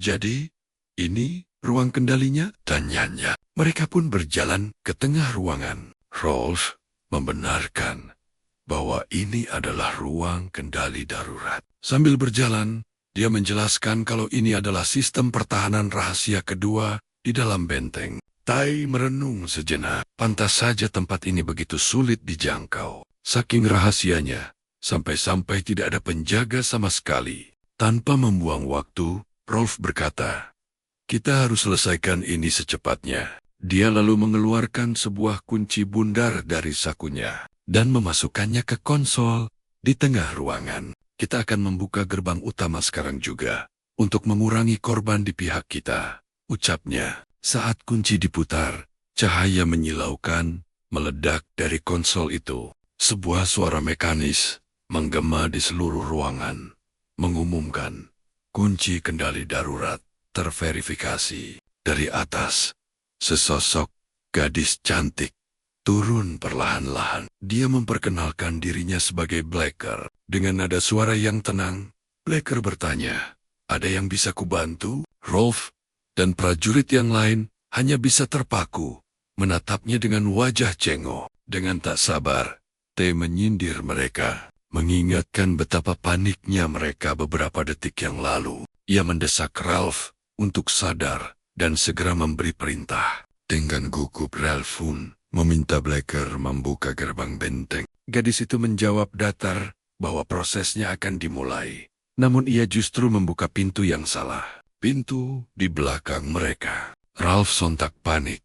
Buru-buru mengoreksi bahwa yang ia maksud adalah gerbang utama di depan. Setelah itu, ia menghela napas lega, menyatakan misi mereka telah berhasil. Ia menyarankan mereka menunggu di sana hingga pasukan tiba merebut benteng. Sambil menoleh ke Tai, ia mengusulkan agar mereka mengobrol dengan gadis itu selagi menunggu. Namun, tatapan Tai terkunci pada pintu di hadapan mereka. Ia memperingatkan ada sesuatu yang datang, dan mereka harus bersiaga. Sesaat kemudian, bayangan raksasa muncul dari balik pintu. Sesuatu yang luar biasa besar sedang mendekat. Dengan suara bergetar, Tai bergumam, tak percaya ada makhluk yang mampu menembus pintu logam setebal itu. Ralph, yang sama tegangnya, mengingatkan soal lautan laba-laba di luar. Namun, Tei langsung menyadari kebenaran yang mengerikan. Apapun yang datang ini, pasti sudah memusnahkan mereka semua. Tiba-tiba, pintu itu hancur berkeping-keping. Monster bermata merah darah menerobos masuk. Tei seketika mengenalinya. Makhluk itu diselimuti amarah, menggeram, dan bersumpah akan membantai mereka semua. Ketiganya membeku di tempat. Tubuh mereka kaku dilumpuhkan oleh teror murni. Saga pedang prajurit. Tei mengaktifkan skillnya. Dengan bayangan Haida di benaknya, ia melesat maju. Ralph dan prajurit lain menyusul.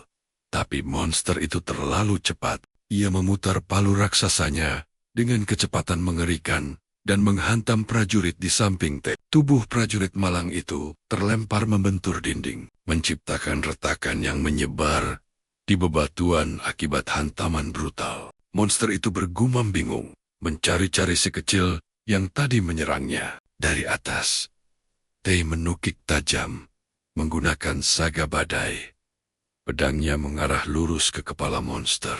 Namun, Red Eyes telah melihatnya datang. Ia melempar palunya dan memamerkan cakar-cakar tajamnya. Tei terlambat menyadari. Makhluk itu memang sengaja memancingnya. Di udara, monster itu menangkap Tei, lalu menghantamkannya ke tanah dengan satu jurus brutal. Gravestone. Spike.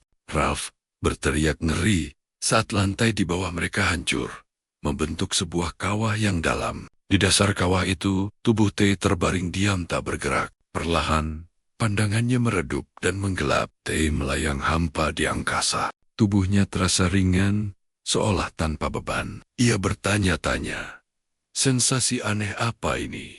Saat matanya terbuka, cahaya putih menyelimutinya. Dengan suara lirih, ia berbisik, "Jadi, inikah rasanya kematian?" Kilasan ingatan terakhirnya muncul saat monster itu mengangkat kakinya, siap meremukannya. Hati Tei bergetar hebat. Ini tidak seharusnya berakhir di sini. Kembali ke ruang kendali. Ralph berdiri tegak, busur terentang di tangannya. Sebuah anak panah api telah siap ditembakkan. Ia mengaktifkan saganya dan melepaskan tembakan maut. Api langsung menjalar.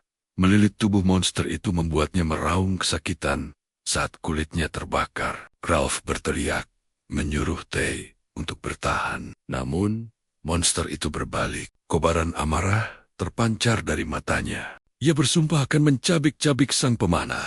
Tapi sesaat, pandangannya beralih ragu antara Ralph dan tubuh Tei yang tergeletak. Keraguan sepersekian detik itu sudah lebih dari cukup bagi Tei. Ia sengaja berpura-pura mati, membiarkan tubuhnya tak bergerak. Pikirannya berpacu kencang. Kalau aku bergerak sekarang, aku pasti mati. Ia tetap diam, menyusun strategi dalam keheningan yang mencekam. Monster itu akhirnya membelakanginya, memilih untuk menerjang ke arah Ralph. Sang pemanah memantapkan kuda-kudanya, siap bertarung sampai mati. Tei, yang masih terbaring di lantai, merasakan kobaran api berdenyut di sekujur tubuhnya. Segalanya terasa sakit luar biasa.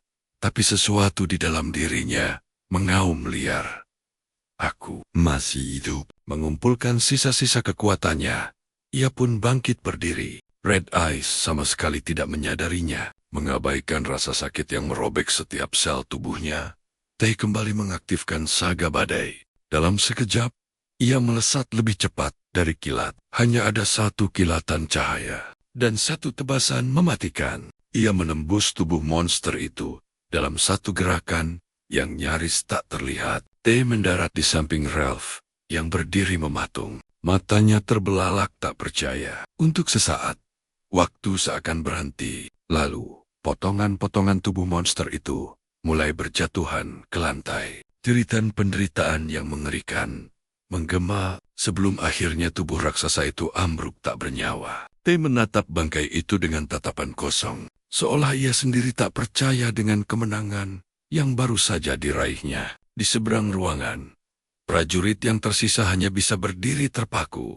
Lidahnya keluh, tak bisa berkata-kata. Ralph menoleh pada Tei, mengingatkan bahwa mereka harus mengakhirinya untuk selamanya. Tubuh monster itu ternyata masih menggeliat lemah. Perlahan, Tai melangkah mendekat. Ia menarik napas dalam-dalam dan meminta maaf. Ia mengatakan bahwa ia terpaksa melakukan ini. Ia kembali mengaktifkan saga pedang prajurit, bersiap memberikan pukulan terakhir. Namun, sebelum tebasan itu mendarat, sesuatu meledak dari dalam dirinya. Gelombang energi yang dahsyat membanjiri seluruh tubuhnya. Tangannya bersinar begitu terang. Sebuah senjata baru tercipta dari cahaya itu. Sebuah palu logam raksasa yang memancarkan aura kekuatan yang mengerikan. Jendela sistem pun muncul. Sebuah saga baru telah terbuka.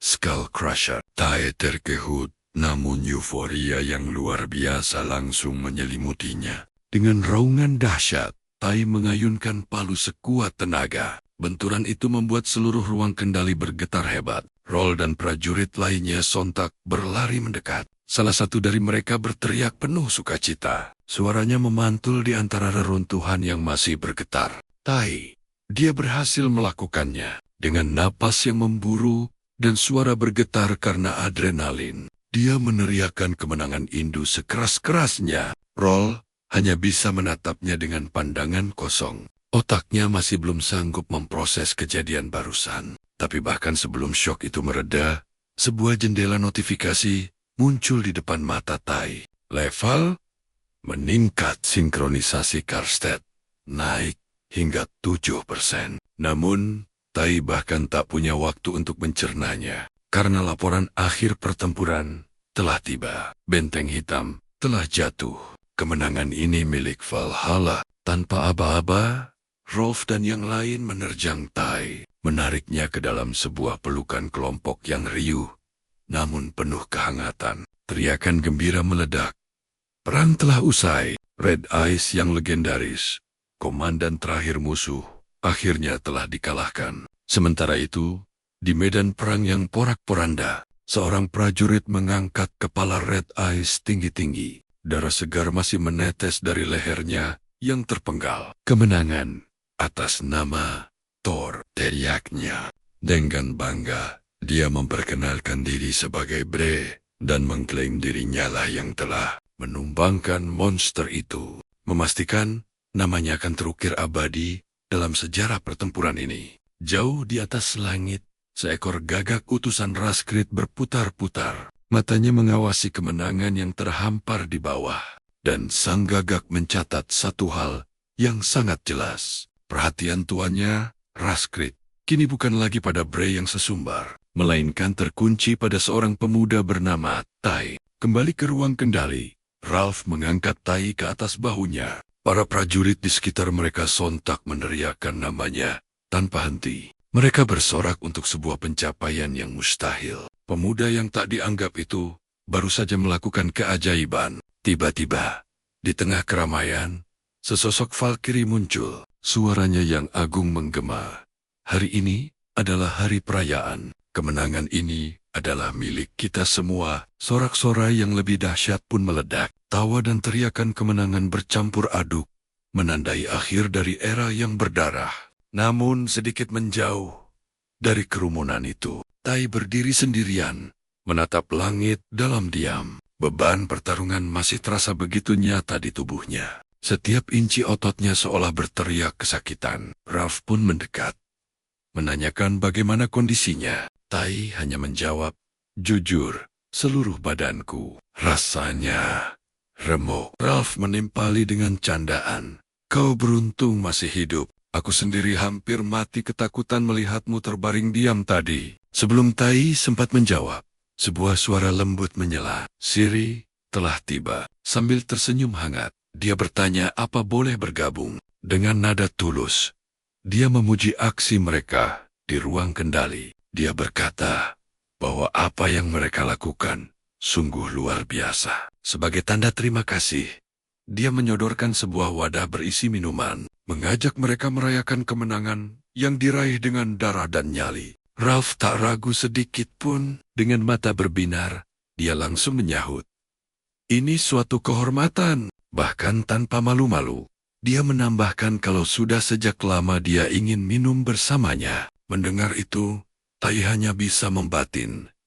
Dasar licin dan terang-terangan sekali. Tapi sebelum suasana menjadi canggung, prajurit lain datang berkerumun. Mereka juga ingin minum bersama Siri. Dan situasi pun berubah dalam sekejap. Siri pun membuka tong minumannya dan mulai menuang. Dia mengangkat gelasnya tinggi-tinggi untuk Valhalla. Semua orang menyambutnya dengan sorakan yang membahana. Gelas-gelas diangkat. Tawa dan sorak kemenangan menjadi satu. Hanya Roll yang berdiri terpaku di tempatnya. Wajahnya masam. Kesempatan emasnya melayang begitu saja. Tai hanya mengamati dalam diam. Pandangannya terkunci pada Siri. Dia melihat Siri tertawa lepas di tengah kerumunan prajurit. Dia teringat sosok Siri yang dikenalnya. Dingin, kaku, dan seolah tak tersentuh emosi. Tapi sekarang dia melihat sisi yang benar-benar berbeda. Siri tertawa layaknya anak kecil. Wajahnya bersemu merah karena gembira. Matanya berbinar terang di tengah riuhnya perayaan. Sementara itu di sudut lain, Roll sudah dikerumuni para pendengar. Dengan semangat membara, dia menceritakan kembali detail pertempuran itu. Bagaimana Tai menghadapi gerombolan laba-laba monster, bagaimana Red Eyes mengamuk dengan brutal, dan bagaimana pukulan penghabisan benar-benar dilancarkan oleh tangan Tai. Kerumunan itu mendengarkan tanpa berkedip. Terpukau oleh kisah heroik yang diceritakan, Tai terus mengamati dari kejauhan. Tatapannya kembali tertuju pada Siri. Dia masih tertawa ringan dan lepas, seolah seluruh beban dunia terangkat dari pundaknya. Dalam hati, Tai bergumam pelan. Ternyata dia bisa tersenyum seperti itu. Ya, pesta itu berubah menjadi ajang kekacauan. Teriakan dan lelucon kasar saling bersahutan, membuat Tai benar-benar bingung dengan semua yang terjadi. Apa-apaan ini semua? Vatinia. Para dwarf bertubuh kekar itu mulai beraksi aneh. Mengubah suasana menjadi semakin absurd. Tai berusaha keras memahami situasi gila ini. Namun otaknya menolak bekerja. Tepat saat itulah, Raskrit tiba-tiba muncul di depannya. Dengan suara yang tetap tenang, Raskrit memberitahu bahwa ada tamu yang mencarinya. Tai pun menoleh.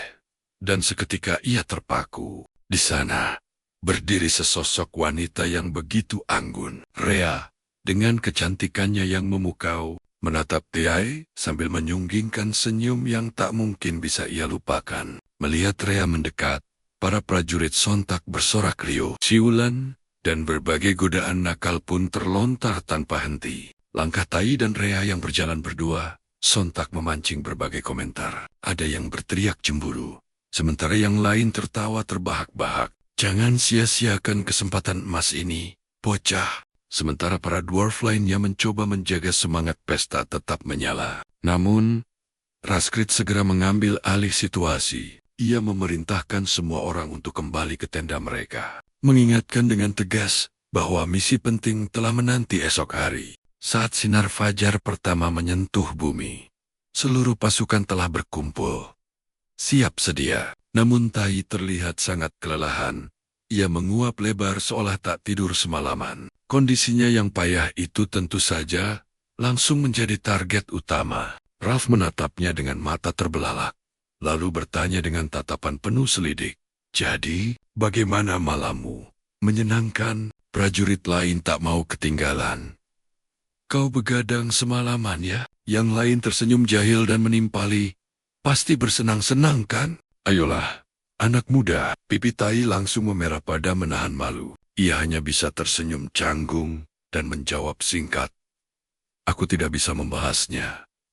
Ini rahasia. Namun saat ia bicara, perhatian semua orang tertuju pada satu hal. Sebuah kalung baru kini menghiasi lehernya, dengan liontin emas yang berkilauan indah.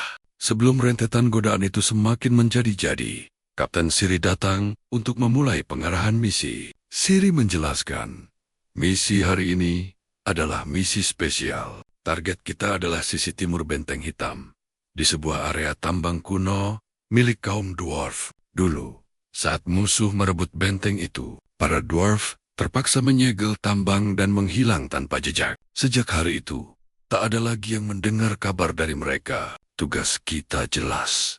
selidiki area itu dan laporkan situasi yang sebenarnya. Tai menoleh ke arah Ralph dan bertanya penasaran, apakah para dwarf itu benar-benar pemarah seperti di dalam game? Ralph menjawab dengan santai, satu hal yang pasti, dwarf tidak akan pernah menolak minuman. Lalu dengan wajah super serius, seolah itu adalah kebenaran absolut, ia menambahkan, sudah lama sekali aku tidak minum. Padahal jelas-jelas, semalam, ia ikut berpesta. Ia bahkan melanjutkan bualannya. Mereka itu sangat maskulin. Sampai-sampai wanita mereka pun punya janggut. Tai hanya bisa membatin. Oke, terima kasih infonya. Sama sekali tidak membantu. Raskrit kemudian mengambil alih pengarahan. Jarak ke benteng sangat jauh. Jadi kita akan menggunakan transportasi khusus yang disebut Black Lightning. Seketika nama itu disebut, raut wajah semua prajurit langsung berubah kelam. Seakan sebuah memori buruk menghantam mereka semua secara bersamaan. Adegan pun beralih. Kembali ke malam sebelumnya di dalam tenda Tai. Saat itu, Rhea datang menemuinya, meminta untuk berbicara empat mata. Dalam pertemuan singkat itu, Rhea memberikan sebuah kalung istimewa. Liontin yang ia sebut sebagai Apple of Gold. Liontin itu berkilau lembut, menyimpan makna yang belum sepenuhnya Tai mengerti. Kalung ini bisa mempercepat pemulihan dan memberinya fragmen apel emas. Sebuah artefak dengan kekuatan luar biasa. Mampu menyembuhkan luka, menawar racun, bahkan sanggup mematahkan kutukan terkuat sekalipun. Dengan gerakan yang begitu lembut, Rhea mengecup kening Tai dan memberkatinya atas nama sang dewi. Kembali ke masa kini, Tai terjerembab di hamparan salju tebal. Di hadapannya benteng hitam menjulang gagah. Ia mendorong tubuhnya bangkit dengan wajah kesal. Sambil mengumpat, ia menggerutu dalam hati. Aku tahu perjalanan ini pasti aneh. Tapi dilempar seperti mayat dalam peti mati. Ini keterlaluan. Ia pun mengedarkan pandangannya ke sekitar. Semua rekannya tergeletak tak bergerak di atas salju. Jantung Tai langsung berdebar kencang. Jangan-jangan mereka semua. Namun pikirannya langsung teringat pada kalung dari Rhea. Jadi ini alasannya. Ini sebabnya. Hanya aku yang masih sadar. Kekuatan kalung itu jauh melampaui dugaannya. Tak lama kemudian, seluruh anggota pasukan berhasil berkumpul kembali di depan gerbang benteng. Suasana di dalam terasa gelap dan menyesakkan. Seseorang berbisik, sepertinya para dwarf ini benar-benar benci matahari. Kapten Siri langsung angkat bicara. Suaranya terdengar tegas dan penuh wibawa. Kami adalah prajurit Valhalla, diutus langsung oleh Valkyrie Raz. Hawa di dalam benteng terasa begitu berat, seolah menyimpan kesedihan dan keheningan selama ratusan tahun. Tai segera mengaktifkan Dragon's Eye miliknya, memindai seluruh area dengan penglihatan super tajam. Tiba-tiba, ia mendongak ke atas dan berseru, "Awas, ada yang tidak beres. Ada banyak sekali pergerakan di langit-langit." Tanpa ragu sedetik pun, Siri langsung bereaksi. "Semuanya, angkat perisai. Sekarang," teriaknya. Tepat saat itu juga, hujan panah mematikan melesat turun dari balik kegelapan. Para prajurit berjuang mati-matian menahan gempuran pertama. Tai mempertajam penglihatannya, dan seketika seluruh tubuhnya menegang. Dengan nada tak percaya, ia berucap, "Tidak, ini mustahil. Mereka adalah para dwarf. Tapi bukan dwarf yang bernyawa. Mereka adalah mayat hidup, para zombie." Seluruh pasukan membeku di tempat. Roll bergumam lirih dengan wajah pucat. "Zombie? Apa-apaan ini? Kenapa bisa ada zombie di tempat seperti ini?" Jawabannya hanya ada satu. Para dwarf itu tak pernah berhasil selamat. Mereka semua telah tewas dan diubah menjadi sesuatu. Sesuatu yang jauh lebih mengerikan dari kematian itu sendiri.